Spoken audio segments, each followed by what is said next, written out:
Olá, pessoal, tudo bem? Aqui é o professor Felipe. Assim como prometido, a gente iria gravar um vídeo sobre o eclipse do dia 14. Fizemos uma apresentação na quarta-feira, porém tivemos um problema técnico aí para poder subir o vídeo, então estou gravando um outro vídeo para vocês poderem aí entender melhor o fenômeno e ter aí todas as dicas aí de observação para o fenômeno do dia 14. Uma observação segura, sem nenhum risco aí de algum acidente, né? Pensando no perigo que é a observação do Sol, tá bom? Então vamos lá. Bom, os eclipses são os grandes eventos astronômicos, né? São fenômenos espetacularmente belos e eu coloquei duas imagens aí de astrofotógrafos amadores, né? Uma imagem de um eclipse total do Sol, que é a imagem à esquerda, e outro, a imagem do eclipse total da Lua, tá? Imagino que a maior parte das pessoas que estão vendo esse vídeo já observaram um eclipse total da Lua, né? A famosa Lua vermelha, que alguns chamam também de Lua de Sangue, que é um nome particularmente que eu não gosto, tá?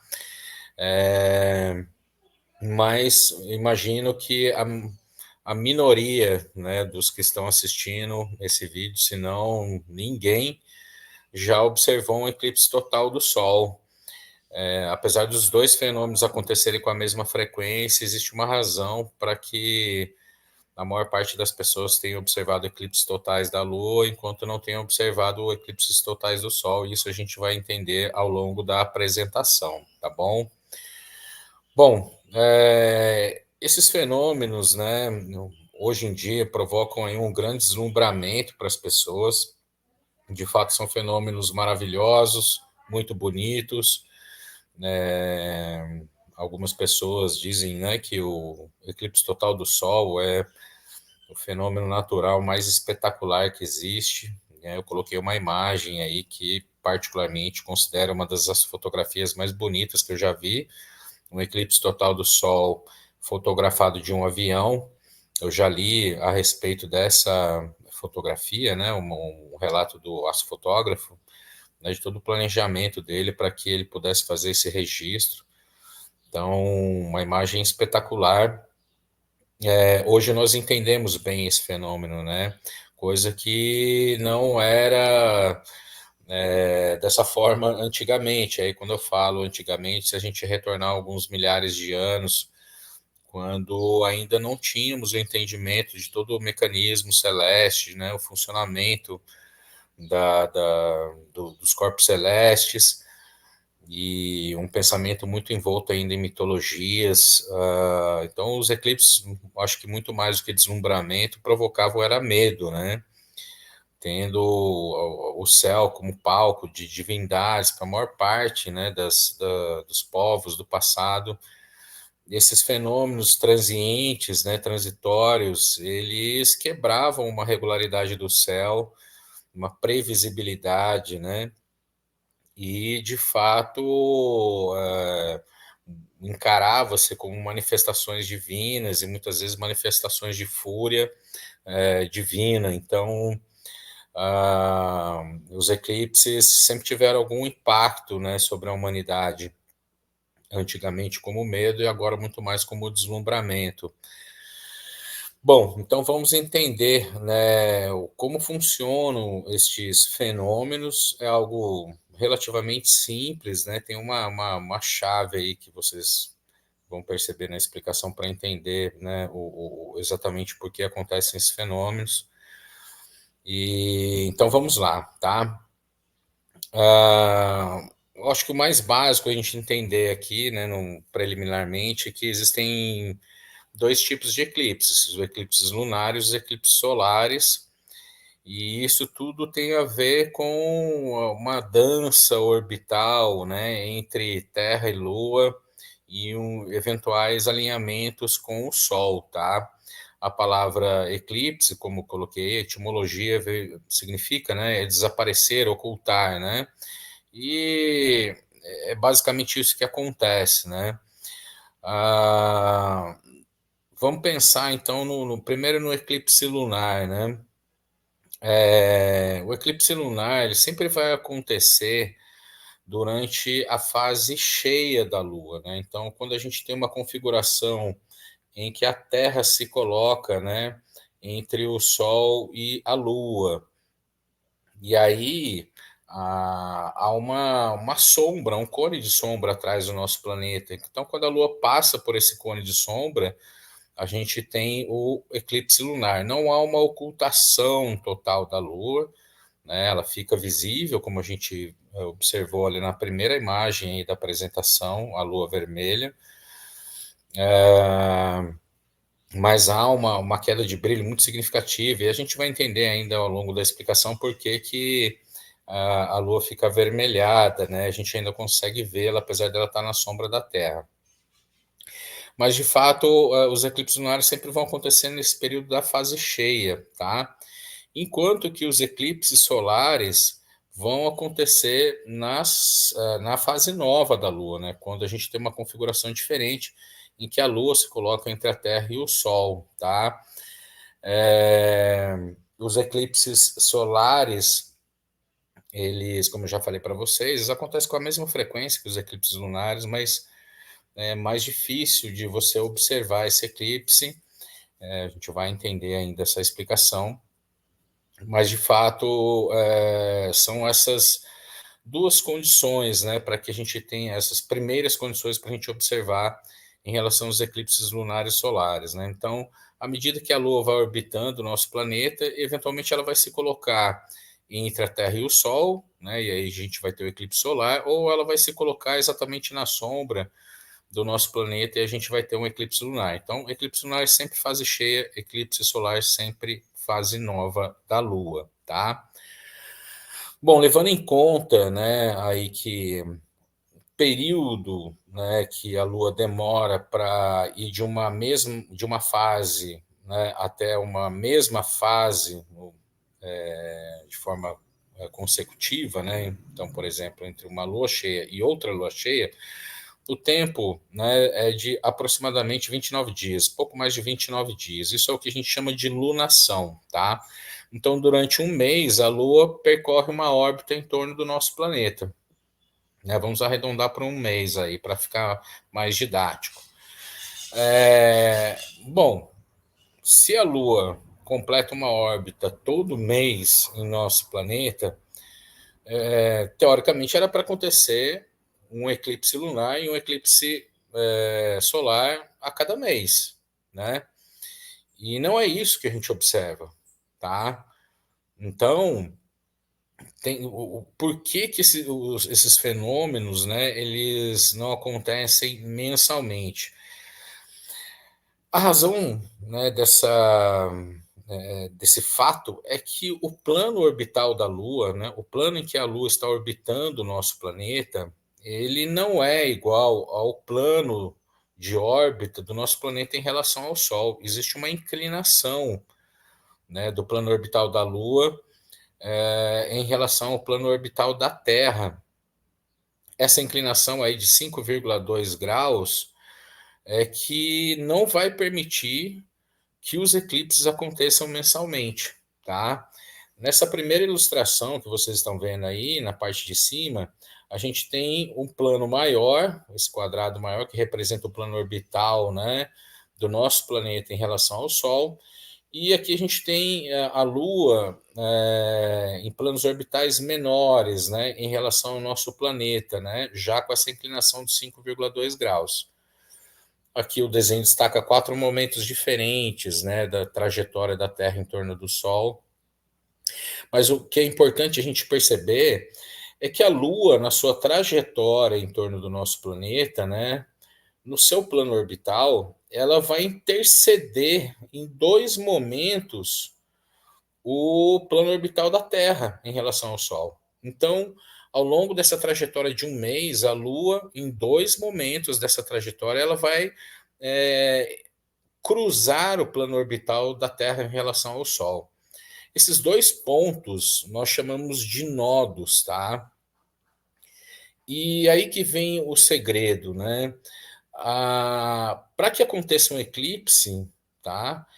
É necessário que a Lua, ou na sua fase cheia, ou na sua fase nova, tá? Ela esteja intercedendo ali o plano orbital do nosso planeta, ou seja, esteja atingindo um nodo. E aí a gente vai reunir as condições para que o fenômeno aconteça. Porque se ela, por exemplo, e aí olhando o desenho de baixo, a Lua está num ponto mais elevado, né, em relação ao plano orbital da Terra, né, ela está no ponto mais elevado da sua órbita. Numa fase nova, como por exemplo no primeiro desenho abaixo aqui,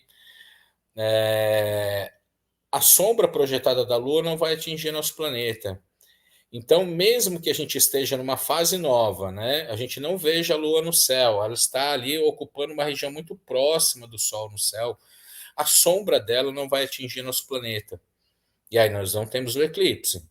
Da mesma forma, quando a Lua estiver 2 semanas depois ali do outro lado, né, da sua órbita, ela vai estar num ponto mais baixo ali do seu plano orbital, né, em relação à órbita do nosso planeta em torno do Sol. Por mais que a gente esteja vendo a Lua, né, toda iluminada, a Lua cheia, ela não vai estar na zona de sombra do nosso planeta. Ela vai estar próxima, mas não vai estar ali naquela região e a gente não vai observar o eclipse. Tá? Agora, quando na sua trajetória em torno do nosso planeta ela chegar na fase nova ou na fase cheia, justamente quando ela estiver atingindo um nodo, aí a gente vai reunir as condições para o eclipse. Tá? Vai ser basicamente um alinhamento dos planos orbitais. E aí, no caso da Lua nova, e aí no desenho de baixo, né, a sombra da Terra, né, desculpa, a sombra da Lua na fase nova vai se projetar sobre a superfície do nosso planeta. E aí vai ter uma região do nosso planeta onde vai ser possível observar o eclipse. E 2 semanas depois, quando a Lua chegar na fase cheia, ela vai estar num outro nodo e vai estar dentro da região de sombra do nosso planeta, permitindo que a gente possa observar um eclipse lunar, tá?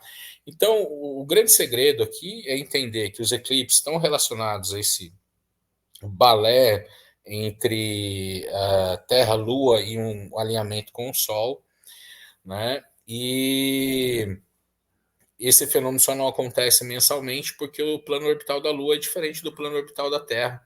E aí isso só vai acontecer, né, quando houver a combinação de duas coisas específicas, né? A Lua ou na fase nova ou na fase cheia, atingindo um nodo da sua trajetória, né? Um nodo como a interseção dos planos orbitais, tá bom? Bom, esse é o segredo básico aí para entender os eclipses e por que eles não acontecem mensalmente, né? Então, dito isso, vamos entender um pouco mais aí os dois tipos específicos de eclipses, né? Os eclipses lunares e os eclipses solares. Aqui tem uma imagem, né, que mostra uma composição de todas as etapas aí de um eclipse lunar, tá? Também feita por um astrofotógrafo amador, uma imagem muito bonita e muito bem planejada para você poder fazer uma composição dessa, tem que ser uma imagem muito bem planejada. Então vamos lá. Existem 3 tipos básicos de eclipses, né? Eles são chamados de eclipses penumbrais, os eclipses parciais, os eclipses totais, tá? E tudo é um jogo de luz e sombra aqui, pessoal. Então, no desenho à esquerda, tá? Nós temos uma ilustração de como que esses mecanismos aí de luz e sombra funcionam, tá? Nós temos o Sol lançando luz aí, né, sobre o nosso planeta. A Terra, né, vai projetar uma sombra atrás dela, né? E nós vamos ter que distinguir 2 zonas distintas aqui, né? Uma zona de bloqueio, entre aspas, total da luz do Sol, que a gente chama de umbra, e uma zona de bloqueio parcial da luz, que aqui está ilustrado aqui com uma tonalidade mais azul, que é a zona de penumbra, tá? Então nós temos a umbra, um bloqueio entre aspas parcial da luz, vocês já vão entender por que entre aspas, e as zonas azuis aqui, que são as zonas de penumbra, que é um bloqueio parcial da luz. Então, essa essa configuração a gente precisa transportar para esses desenhos aqui embaixo para entender melhor o que está acontecendo. Então, imagine que a gente esteja olhando, né, essas ilustrações aqui como se a gente estivesse olhando na direção da Lua, tá? Essa zona acinzentada que vocês estão vendo na ilustração é representada pela umbra, essa região de, entre aspas, bloqueio total da luz do Sol pelo nosso planeta. Esse círculo maior representa a zona de penumbra, que é aquela região onde há um bloqueio parcial da luz do Sol. A linha amarela que representa o plano orbital do nosso planeta, a chamada eclíptica, e essa linha azul aqui é o plano orbital da Lua. Então imagine o seguinte, que a Lua na sua trajetória, na sua órbita, ela venha a interceder aqui a zona de penumbra do nosso planeta. Vai haver um bloqueio parcial da luz do Sol, tá? E aí a gente tem o chamado eclipse penumbral. Particularmente, eu acho que para a maioria das pessoas que acompanham os eclipses, o eclipse penumbral é o mais monótono de todos, porque é quase imperceptível a redução de brilho que você observa da lua cheia para a lua cheia num eclipse penumbral. É muito pequena a redução de brilho e, para a maioria das pessoas, imperceptível. Então, eclipses penumbrais nem ganham muitas vezes destaque, né, nas comunidades astronômicas, justamente por essa, e nem na mídia, né, por essa característica de ser um eclipse quase imperceptível, tá? Agora, quando a Lua, na sua trajetória, tá, pelo seu plano orbital, ela acaba entrando na penumbra e depois intercedendo pelo menos parcialmente a zona de umbra, aí a gente tem o chamado eclipse parcial, né? E aqui a gente pode observar, né, pela ilustração, pela essa imagem, por essa foto, né, a sombra do nosso planeta, que, para desespero de alguns terraplanistas, ela tem uma forma curva, né? Então, esse é o eclipse parcial.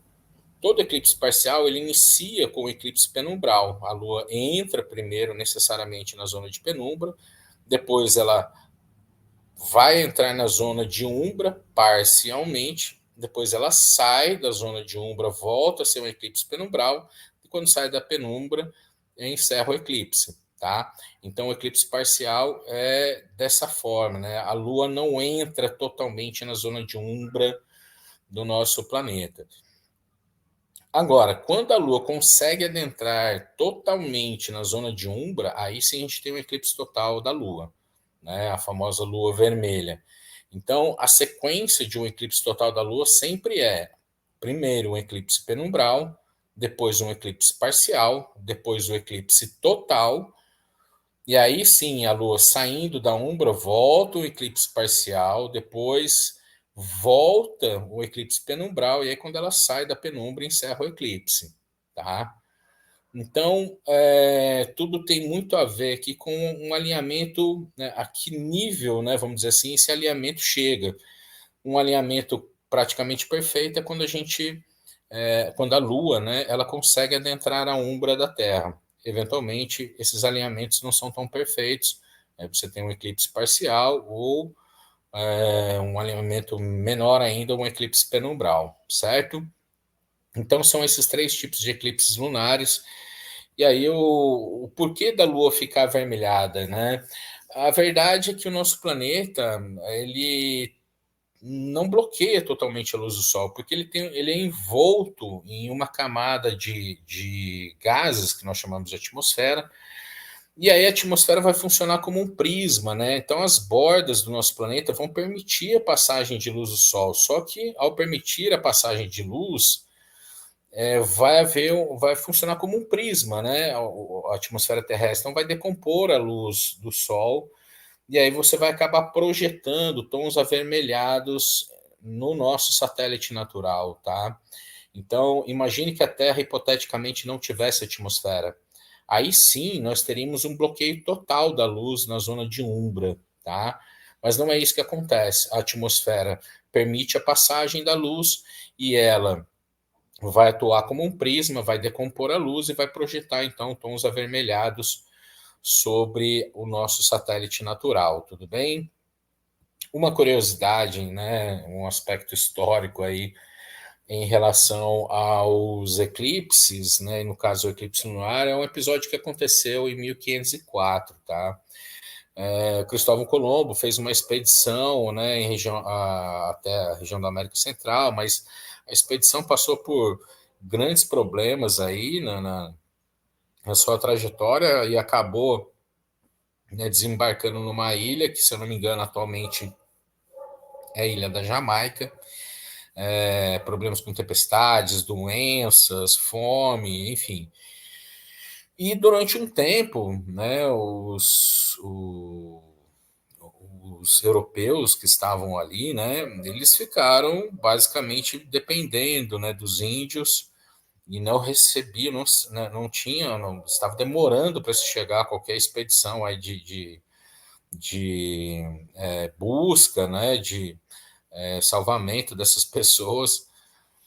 E os índios começaram, lógico, a ficar incomodados com essa situação, né? E isso provocando mal-estar e, né, as coisas estavam próximas aí de uma revolta dos índios, que provavelmente acabaria, né, ceifando a vida, né, desses europeus. É, e numa discussão, vamos dizer assim, né, o Cristóvão Colombo estava ciente de que ia acontecer um eclipse no dia 29 de fevereiro de 1504. Ele tinha um almanaque astronômico, né? E os navegadores tinham um bom conhecimento sobre astronomia.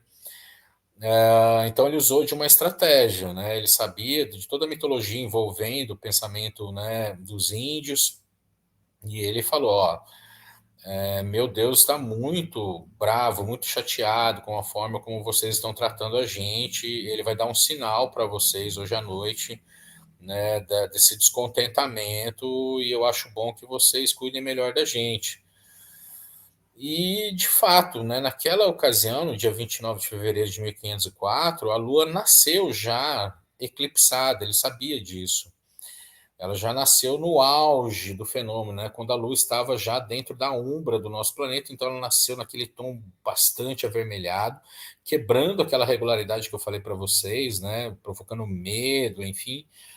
E os índios, né, foram até Colombo e, né, poxa, fale com seu Deus, né, para que ele repense, né, e não se sinta chateado com a gente vai cuidar de vocês e tal. E Cristóvão Colombo, manipulando toda a situação, ele falou: bom, eu vou conversar com ele e vamos ver o que pode acontecer. Foi usando, né, dessa situação. Ele ciente, né, de que o eclipse iria encerrar em dado momento, né, e a normalidade do céu iria retornar. Ele falou para os índios: bom, conversei com meu Deus, né, ele vai aceitar as desculpas e tal, mas vocês precisam cuidar da gente, etc. Enfim, fato é que o eclipse se encerrou e a situação foi toda contornada, todos aqueles problemas de relacionamento foram contornados. Depois a expedição foi resgatada, enfim, mas o conhecimento astronômico do Cristóvão Colombo garantiu para ele, né, e para aqueles que estavam com ele, a sobrevivência, né? Bom, dito isso, vamos partir aí para os eclipses solares, né? Aqui a gente está vendo uma imagem também, uma composição de todas as etapas de um eclipse, solar, este observado no Chile, deserto do Atacama, numa região onde ficam importantes observatórios astronômicos, né? Aí é o seguinte, pessoal, os eclipses solares também são de três tipos, tá? Mas eu quero agora aqui retomar aquela questão que eu falei, né, de que os eclipses acontecem na mesma frequência. E apesar disso, a maior parte das pessoas já viu um eclipse lunar total, mas nunca viu um eclipse solar total. E a gente vai entender o porquê disso agora. Os eclipses sempre acontecem em pares, tá? Então, quando a gente tem um eclipse solar, geralmente a gente vai ter um eclipse lunar ou 2 semanas antes ou 2 semanas depois. Eles acontecem em pares, raramente não vai ser dessa forma. E acontecem 2 vezes ao ano, tá? Esses pares. A grande sacada aqui é que também é um jogo de luz, né? Assim como os eclipses lunares é um jogo de luz e sombra, aqui também é um jogo de luz e sombra, tá? E como a gente viu lá no começo, sempre vai ser numa fase nova da Lua, né? Então é quando a Lua se coloca entre o Sol e a Terra. E aí a Lua também vai ter, né, uma zona de umbra, de bloqueio total da luz do Sol.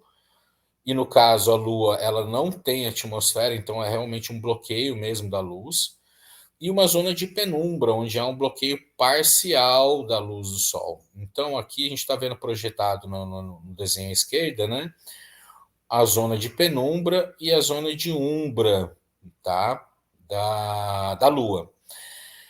Bom, o que é o eclipse parcial? Tá? O eclipse parcial é quando está acontecendo, né, esse alinhamento, né, dos três astros e você está numa região de penumbra da Lua. Então você vai ver parcialmente o Sol eclipsado. É o nosso caso do dia 14 de outubro. Tá? A gente vai detalhar um pouco mais à frente o nosso fenômeno. Para algumas regiões do Brasil, vai ser um eclipse, né, onde as pessoas estarão na zona de umbra. Mas para nós, a gente vai estar numa zona de penumbra da Lua, então a gente vai ver o eclipse parcial. Enquanto que quem estiver dentro da umbra vai poder ver a totalidade. Aqui é importante entender, diferenciar, na verdade, quando há esse alinhamento perfeito, a gente tem os dois eclipses, né, o total e o anular. A diferença é a seguinte: quando a Lua chega na sua fase nova, né, no apogeu, que é o ponto mais distante da sua órbita em relação à Terra, ela vai ter um tamanho no céu, um tamanho relativo no céu menor, que vai ser incapaz, na verdade, de cobrir totalmente o Sol. Então fica um disco de fogo, como as pessoas, né, ou anel de fogo, como as pessoas, né, chamam. Né? A Lua não consegue cobrir totalmente o disco solar, e aí então existem partes do Sol que ficam visíveis nas bordas aqui da Lua.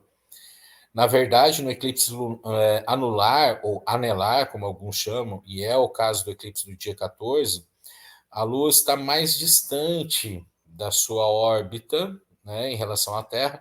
Então, a umbra, na verdade, nem chega a atingir a superfície do planeta. Na verdade, todo o planeta, toda a área do planeta onde vai ser observável o fenômeno está numa zona de penumbra. Esse cone de sombra da Lua não chega a atingir a superfície da Terra, tá?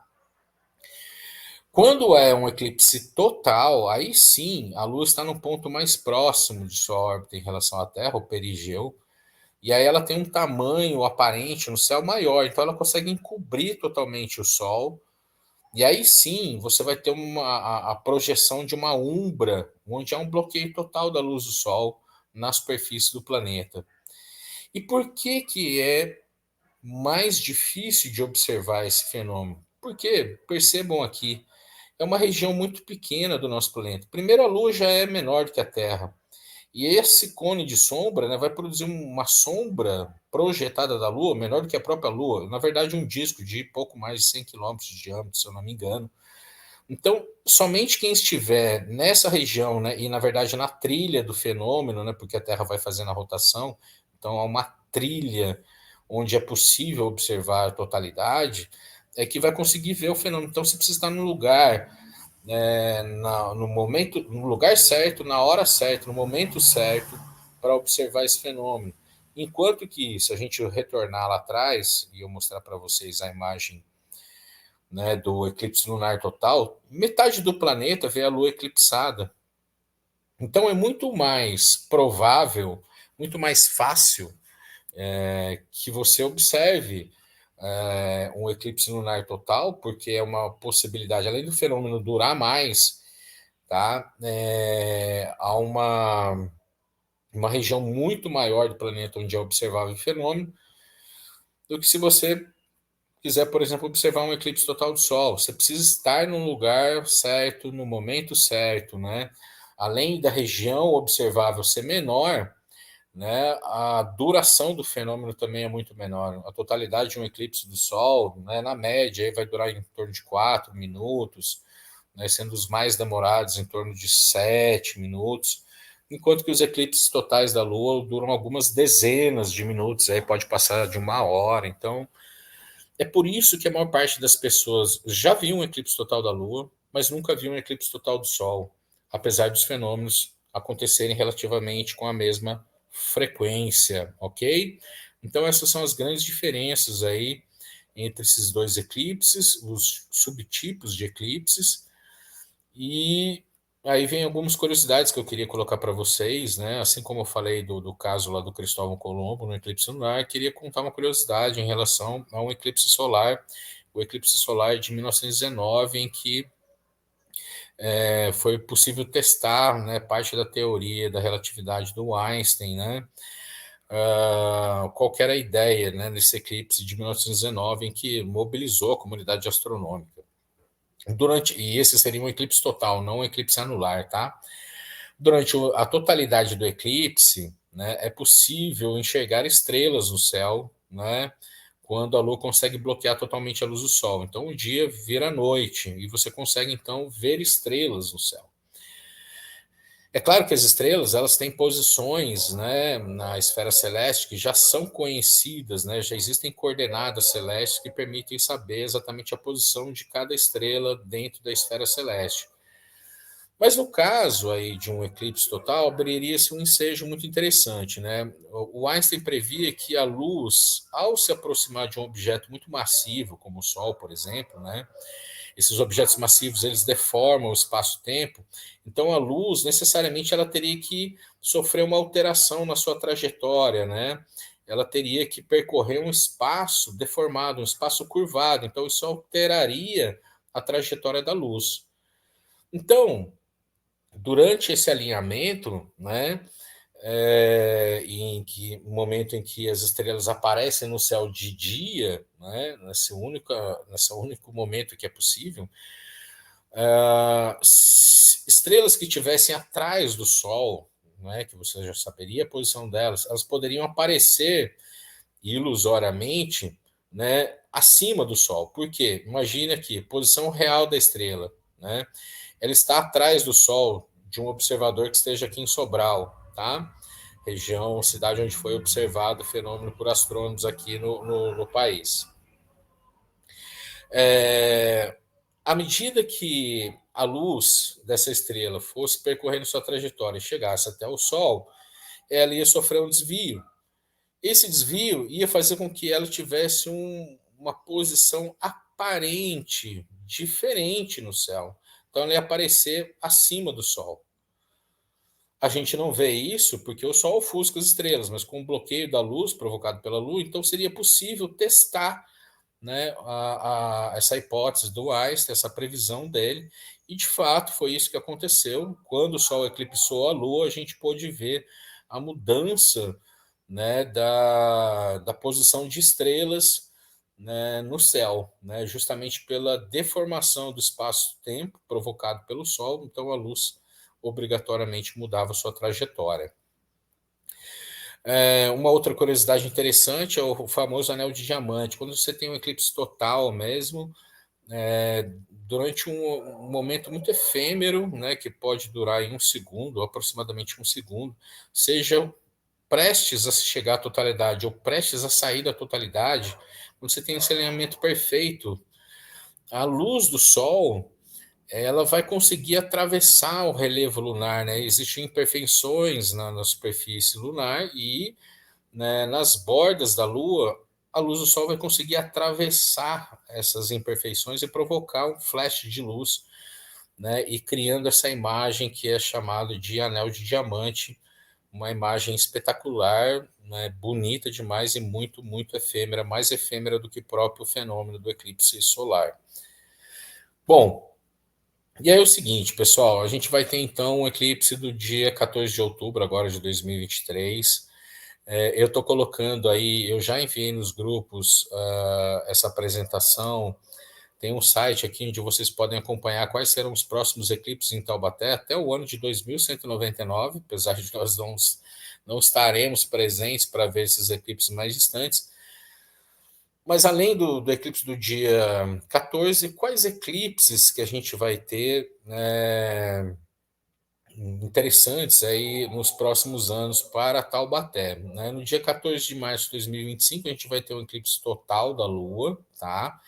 Nesse link vocês vão poder ver todos os detalhes em relação a este eclipse em especial. E um eclipse solar parcial de 6 de fevereiro de 2027, que vai ser muito mais interessante que o de 14 de outubro agora. Porque, do nosso ponto de vista, da nossa perspectiva, a Lua vai chegar a encobrir praticamente 90% do Sol nessa data. Vai ser também um eclipse anular, tá? E o auge do fenômeno, na verdade, vai ser observável numa faixa que está no Atlântico, muito próximo da costa brasileira, tá? Para Taubaté, né, o eclipse vai chegar aí a aproximadamente 90% do disco lunar encobrindo o Sol, tá? Esses links aí, então, permitem que vocês possam acompanhar aí os próximos fenômenos interessantes que a gente vai ter aí de eclipses, tá? O eclipse do dia 14, pessoal, ele vai ter uma característica especial aí, e aqui era para iniciar um vídeo.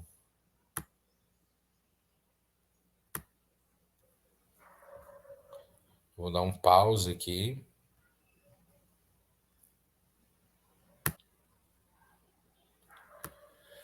Tive um pequeno probleminha técnico. Bom, então, aqui uma simulação que eu peguei daquele mesmo site que eu apresentei ali para vocês. O eclipse vai ter início às 15 horas e 40 minutos, tá? O auge do fenômeno vai acontecer às 16 horas e 49 minutos, com praticamente 40% do disco solar encoberto. E o fenômeno vai ter fim às 17 horas e 50 minutos, tá? Então, praticamente aí 2 horas de observação do fenômeno, tá? E aí tem um detalhe interessante, né?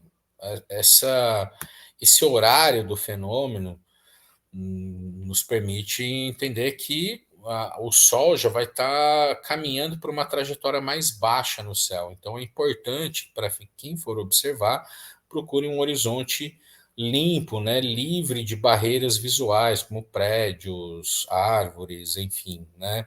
É importante que vocês se atentem a isso, porque vai ser na segunda metade aí do período da tarde em que o fenômeno vai estar acontecendo, tá bom? Bom, como que a gente pode observar de forma segura o eclipse, né? Lembrando que a observação direta do Sol é muito perigosa, mais perigosa ainda quando feita com instrumentos ópticos, como binóculo, luneta, telescópio. Então a gente tem que sempre tomar esse cuidado, e principalmente aí no caso dos professores que estão acompanhando esse vídeo, orientar bem a criançada para que não haja nenhum perigo. Os óculos, né, especialmente feitos aí para observação de eclipses, né, são, acho que, um método mais confortável e seguro aí para essa observação direta. Não sei se vai ser fácil comprar, a gente está aí há poucos dias do eclipse, a demanda deve estar aumentando bastante, e aqui no Brasil não existe quem esteja fabricando isso. Na verdade, pessoas que vendem na internet geralmente compram no exterior e revendem aqui no Brasil. Não é caro, tá? Por menos de R$ 10 você consegue comprar um óculos desse tipo. Na astronomia, quando a gente vai fazer observações do Sol, né, um tipo de filtro que a gente utiliza é chamado de Bader ou Townsend Ox. É uma folha com uma película protetora.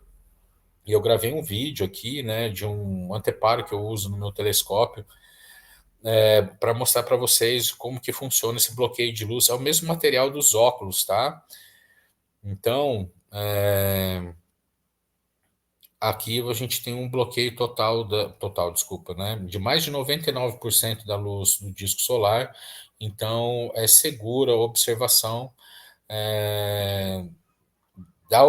do Sol e do eclipse usando dessas ferramentas, tá? São ferramentas que vão ser um pouco mais difíceis de encontrar, justamente porque aumenta a demanda aí nesses períodos de eclipse.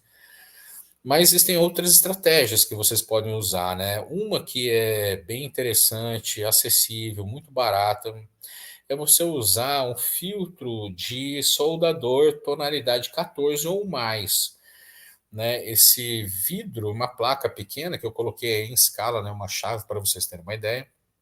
Eu já encontrei na internet por menos de R$ 2 e vocês encontram em casa de construção, lojas de ferragens aí por menos de R$ 10 tranquilamente, tá? Mas sempre levando em conta a tonalidade 14 ou superior. E aqui eu fiz, né, uma demonstração para vocês. Eu gravei um vídeo na escola, a gente tem um filtro lá, tonalidade 13, mas só para vocês terem uma ideia do bloqueio da luz, não é o filtro mais adequado, tá? Mas há um bloqueio significativo da luz e o tonalidade 14 vai garantir uma segurança para vocês. Uma dica é que não, né, você faça observações intercaladas aí com períodos de descanso para os olhos. Então, você observa ali meio minuto, 1 minuto, dá um descanso de alguns minutos para os olhos, né, ao utilizar aí o filtro do soldador tonalidade 14, ok? Bom, essa é uma estratégia interessante, barata, acessível, fácil de resolver aí, se preparar para o eclipse. Bom, supondo que você eventualmente aí não tenha essa possibilidade de comprar, você pode construir um instrumento muito interessante que é a câmara escura. A câmara escura é uma ferramenta muito legal. É uma caixa, você pinta toda ela de preto, né? E você vai ter em um lado dela um pequeno furo que a gente chama de pinhole, buraco de agulha em inglês. E na outra parte, né, no outro lado da caixa, uma folha branca. Toda vez que você faz um feixe de luz passar por uma fenda muito estreita, você vai acabar projetando uma imagem mais nítida, né, de uma fonte de luz, tá? Aqui na nossa escola, a gente tem, né, no City 2, a gente tem uma câmara escura construída pelo professor Macena. Então, aqui, por exemplo, né, tá o pinhole, né, a pequena fenda, aqui tem o diâmetro de um lápis, tá? A caixa é toda escura por dentro e, diferentemente do que esses exemplos mostram, isso aqui nos Estados Unidos, né, e lá os eclipses são muito mais divulgados, né, um trabalho muito mais intenso de divulgação científica, né, então aqui a gente pode até ver na caixa The Great American Solar Eclipse, né, caixas que foram feitas especialmente para as pessoas poderem observar o eclipse, né? Então, na verdade, as pessoas colocavam a cabeça dentro da caixa para ver a imagem projetada do Sol. Aqui a gente fez uma estratégia diferente, né? Não existe esse buraco maior na caixa para você colocar a cabeça. A gente tem aqui, embaixo desse pano, um pequeno buraco feito tamanho aí de um rolo de papel higiênico, aproximadamente, que a gente possa colocar os olhos ali e olhar lá dentro. Então, aqui tem um vídeo mostrando para vocês.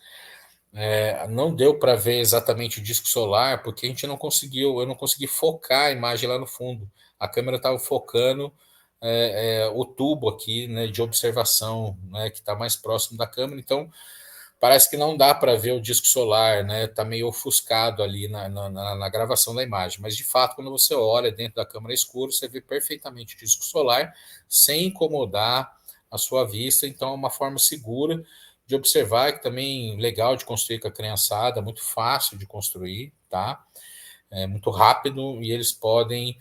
E aí dá até para, né, levar esse assunto para outros aspectos, né? Você falar um pouco sobre a propagação da luz, como é que ela se comporta, né? Por que ela projeta uma imagem, enfim.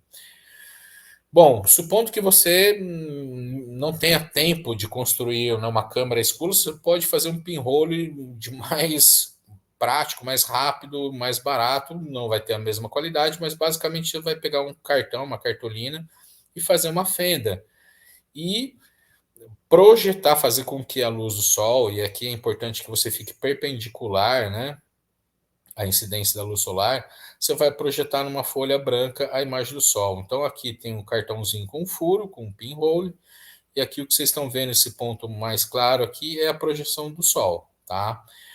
Essa é uma forma também aí de se observar o eclipse, mais prática ainda do que, e segura, sempre destacar isso, do que a câmara escura, né? Mais fácil de se fazer.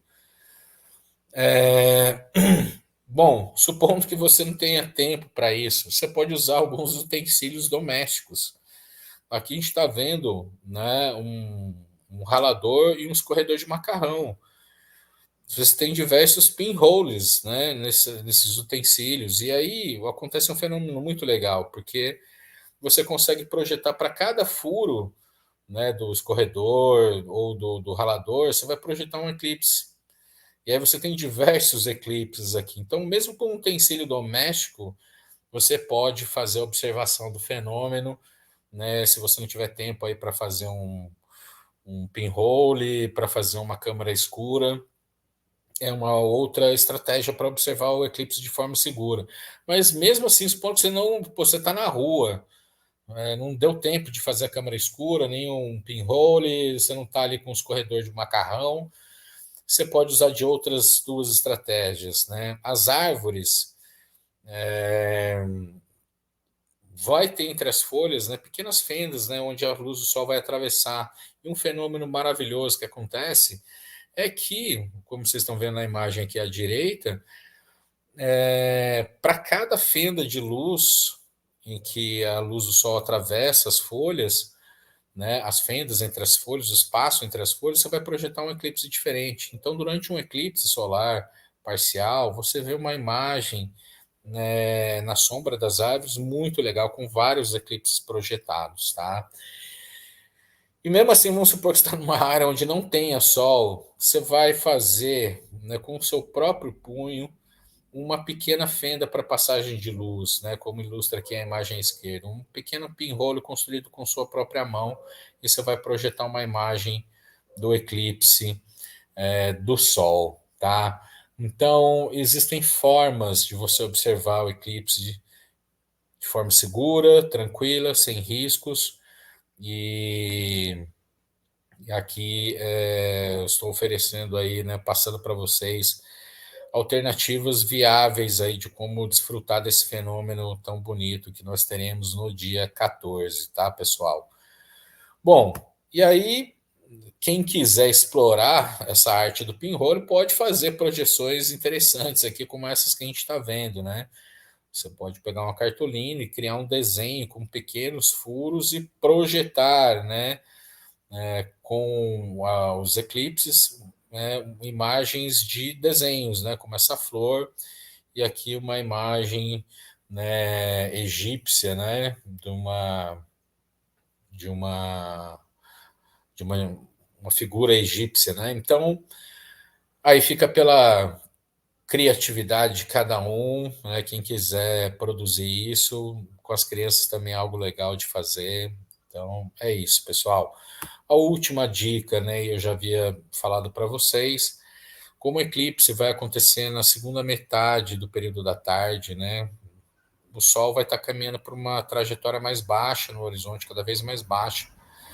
No final do eclipse, às 15h50, o Sol vai estar praticamente ali tocando a Serra da Mantiqueira, então é importante que se tenha um horizonte poente, né, o horizonte, a direção que o Sol se põe, livre de barreiras visuais, né?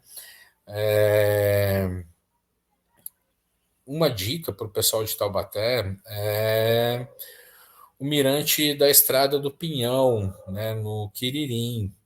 Me parece que a prefeitura recentemente inaugurou uma figura de um coração, né, uma estrutura ali para fazer fotos instagramáveis, né? E ali eu acho que existe um horizonte limpo em relação ao poente e é possível fazer ali algumas composições bem interessantes e acompanhar o fenômeno do dia 14. Lembrando que, claro, a gente depende das condições do tempo, A previsão do tempo não está muito favorável aí, né? Ainda estamos distantes, aí 8 dias do fenômeno, mas uma previsão de 8 dias, ela carrega um grau de incerteza maior do que uma previsão de 1, 2 dias, né?